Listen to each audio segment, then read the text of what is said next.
So I welcome you. Welcome you as we come together this day. Our contemplation is the human energy field creating global healing. Global healing? Sounds pretty challenging, doesn't it? So I want you to think about this. When you think of conditions around the world, if you could heal one thing, you might say it no longer is because of the healing. What would that one thing be? One or two words. What would that one thing be? If you could, what was that? Poverty? Separation. Grief? Greed. What was that? Famine. Fear. Which fear is part of the human journey, isn't it? Lack of love. Violence. War. Certainly war.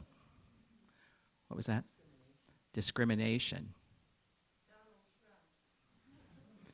And we're not getting political. Conditions. We're looking at conditions that we would like to heal. Environment. Mother Earth is struggling, isn't she? Lack of compassion. Inequality. So I want you to think about all these things. So we have to ask ourselves, how can I be part of that healing process? How can I be part of that healing process? So when you ask yourself that question,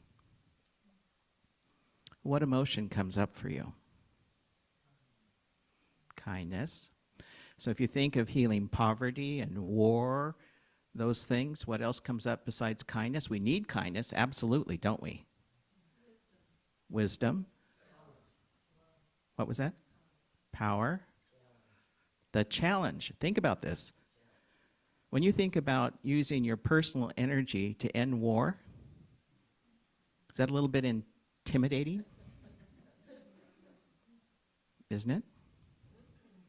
So possibly fear again, huh? Because fear is one of those things that's part of our guidance mechanism. Remember, we're sacred human, created in the image and likeness of God, the Great Spirit, Creator. And so our emotions are part of our navigation system. What matters is what we do with those things, huh? So tell me what happens to your body when you think about war and famine, the unsheltered, disease, the unrest, the division. What do you feel in your body? Tight? Heaviness? Tension, overwhelm, tightness, neck, or where we speak from, where we breathe from. What else?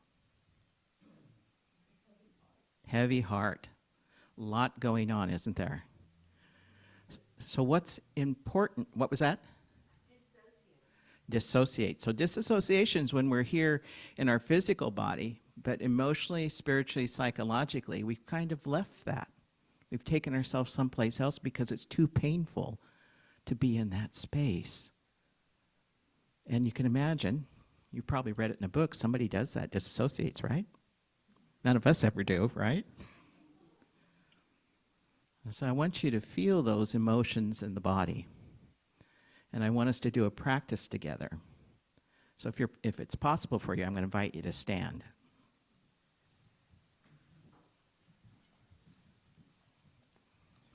In Native American culture, we don't call the communities tribes. That's a Western term. We call them our people. They'll ask, who are your people? You are my people. So I'm going to light one branch of sage.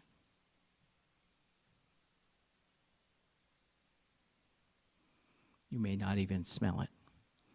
I invite you to close your eyes. Take another breath in. And as we exhale and stand together, we stand together in acknowledgement of the original people of this land, where families lived, related to Grandmother Earth and the communities surrounding. All are related. And we offer this blessing to Grandfather Sky, to Grandmother Earth, to all the two-legged, four-legged, and winged creatures, to the rock and mineral, to our brothers and sisters of the insect world, to all of the plant life and the life that fills our waterways. All that is sacred, including the life-giving energy of water itself. And so today we offer this prayer and blessing and recognition that we are all one people. And as we join together, we send a blessing to Kathy as she rests, restores herself to come back and serve the community. We acknowledge the suffering of the world. We recognize that we are part of the complexity of life called at this time to be here. And so we ask ourselves, how can I help heal the discord and unrest?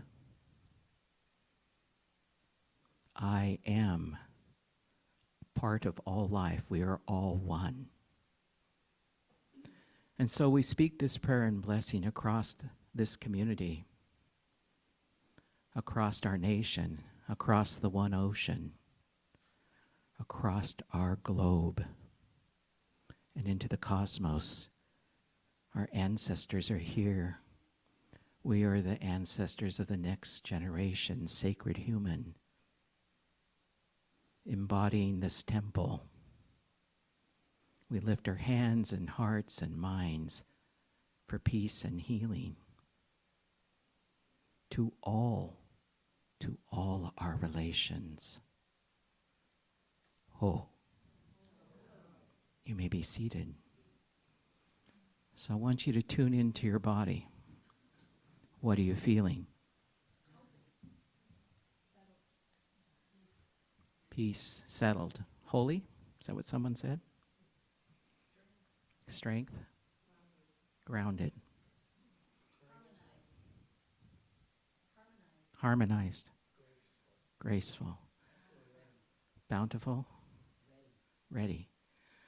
So you notice we start talking about the things that are troubling us. We have a body response. This temple has this relationship between the spirit and the physical, right? I would talk about the physical body, the emotional body, the spiritual body, the mental bodies, the four bodies that we have here as sacred human. But when we do our spiritual practice, something happens, doesn't it?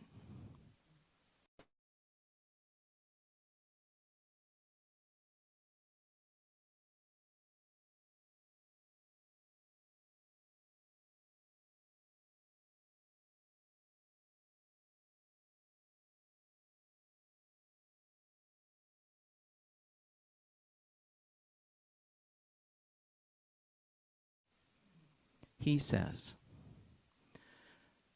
every part of the earth is sacred to my people. Every shining pine needle, every sandy shore, every midst in the dark woods, every clearing and humming insect is holy in the memory and experience of my people. The sap which courses through the trees carries the memories of the red man. We are part of the earth. It is part of us. The perfume flowers are our sisters. The deer, the horse, the great eagle. These are our brothers. The rocky crest, the juices of the meadows, the body heat of the pony, and of man, all belong to one family. So what I'm asking us to consider as we talk about the human energy field, Native American spirituality says we are all interconnected. We're in that time when even our scientists are going, there's something here more. One of my favorite people in the world is Dan Siegel, psychiatrist with UCLA. And he talks about the mind, because science has been avoiding defining mind. We think of the brain, it's located where? In the skull, right? But it has this whole nervous system that goes throughout the body. So he says the mind is the embodied and relational emergent process that is self-organizing, regulates the flow of energy and information. So it's relational. So I'm going to ask that Peggy bring up on the screen an image of the human energy field, if she can. Can you bring that up, Peggy? We practiced earlier. This is a first-time event for us during a service. That's a depiction of the human energy field. So we tend to think of ourselves as limited in this body, but we're far more than that.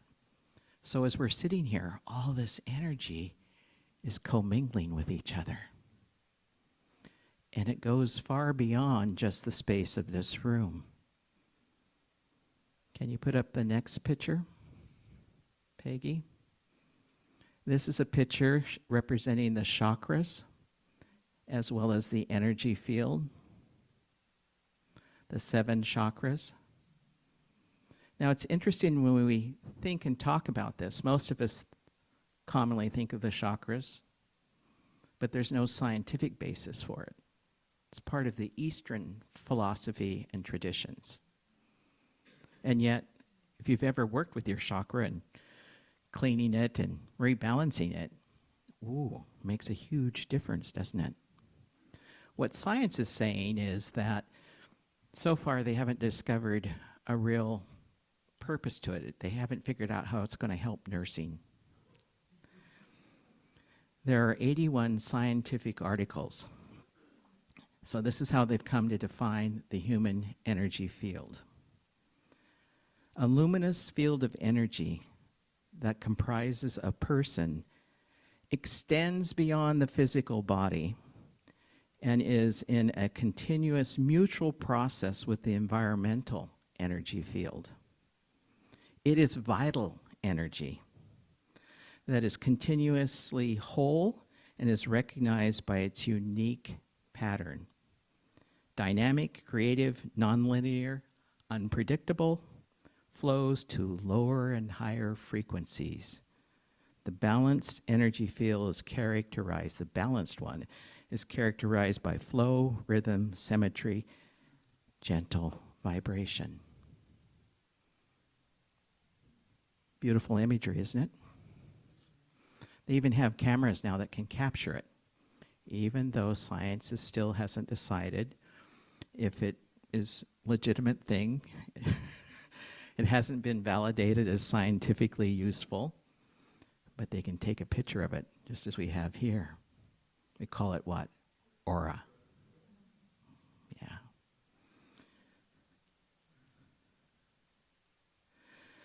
The reason I want us to notice this, thank you, Peggy, is because to remind us that we are all interconnected. So even though we may not feel the suffering that's transpiring in a war zone at the moment, we are impacted by it. But we've learned in our culture to kind of shut all that down. And the invitation as spiritual travelers on our journey is to attune and build our awareness instead of shutting it down. We look at the division and strife, we look at violence, we look at the ailments of society around the world. Do you remember what Dr. Martin Luther King said about it all? He said, darkness cannot drive out darkness. What can? Only light. Hate cannot drive out hate. Only love. Love. So for the healing of our world, what is needed more than anything else? Love. Love. That's what love creates an emanation of light. Think of yourself, each of us. When we meet someone that is loving, someone that is kind, do we feel tense? Do we constrict ourselves? What do? We open. We open. And so when we meet situations where we find ourselves wanting to make ourselves small, withdraw, pull back, as healers, our practice is to open. Open. Our world needs that more than anything else. In Thailand, there's a huge temple there, the largest temple in the world. And they take children there, and they teach them to meditate. Because in learning to meditate, they're learning how to work with their own energy, right? But then they do this extraordinary thing. There'll be like 1 million of them together. They meditate for the world.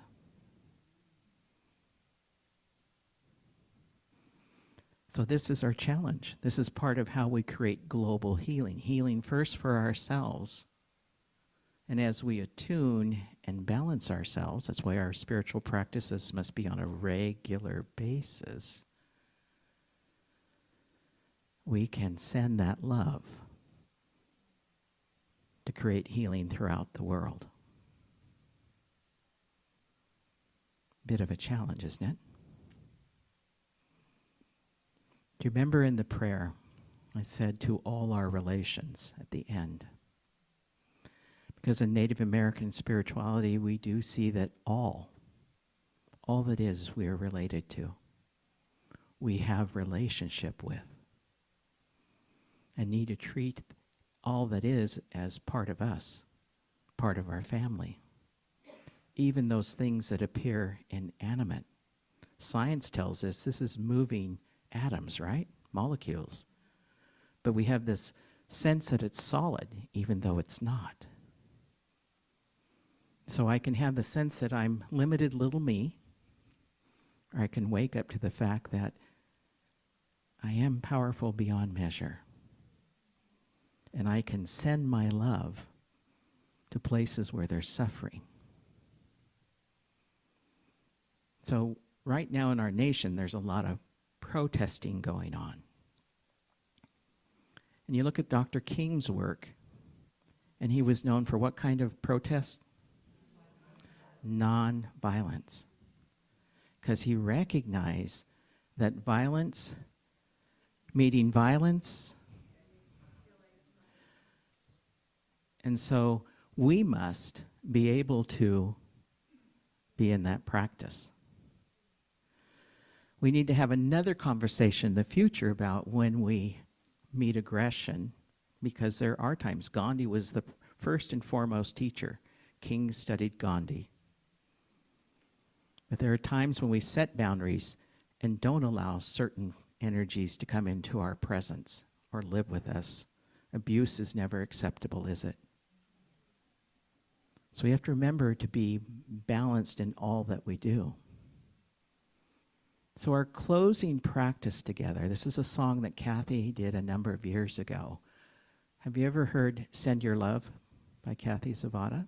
Some of you have. I use it as part of my spiritual practice because it's about sending our love. So I want us to think of ourselves right here in this chair, in this space together. Think of that place that you have a concern, that place in society, whether it's the war, whether it's violence, wherever it is.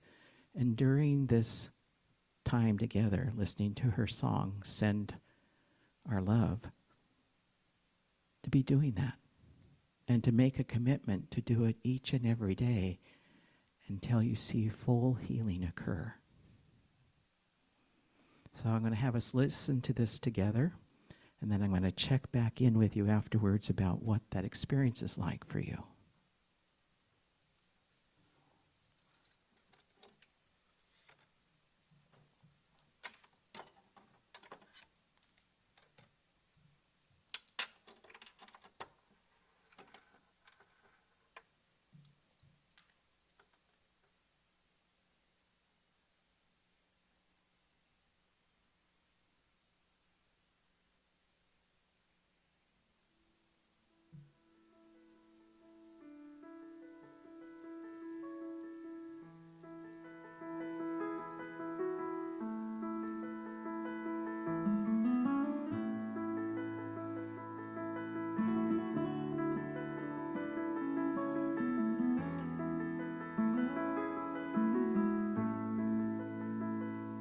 Send your love to the people who are living in a war zone. Send your love to the children with no family who are all alone. Send your love to our leaders who will lead us into peace.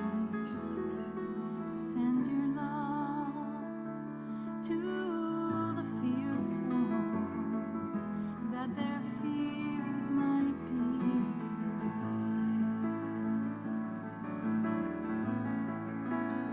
Send your love to the countries that are crying out for peace. Send your love to the messengers for their message of unity.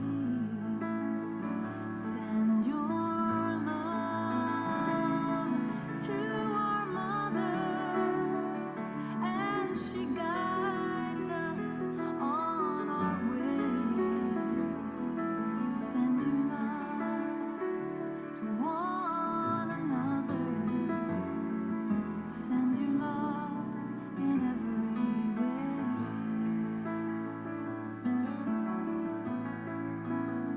Send your love, send your love, send your love, send your love, send your love, send your love, send your love, send your love.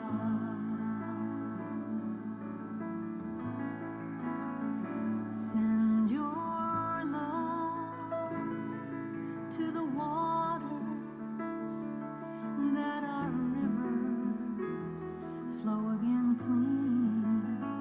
Send your love to the oceans, to the creatures of the sea. Send your love to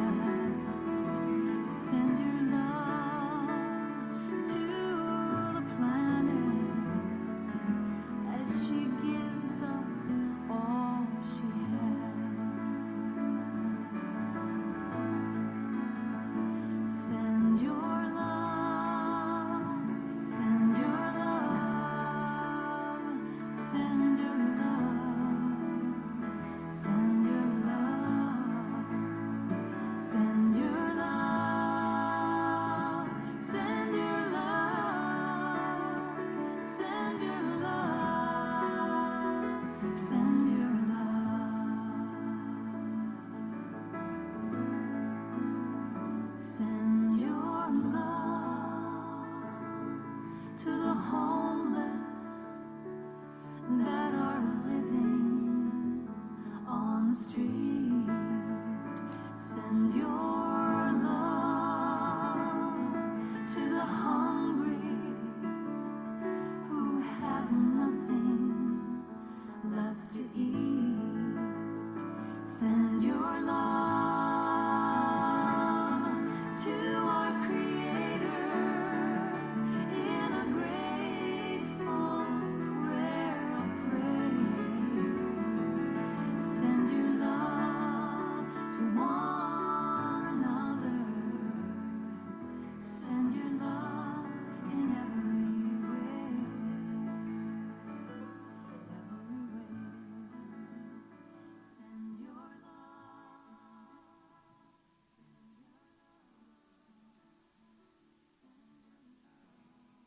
Deep breath in. As you exhale, bringing yourself back into the space of the room, what do you think?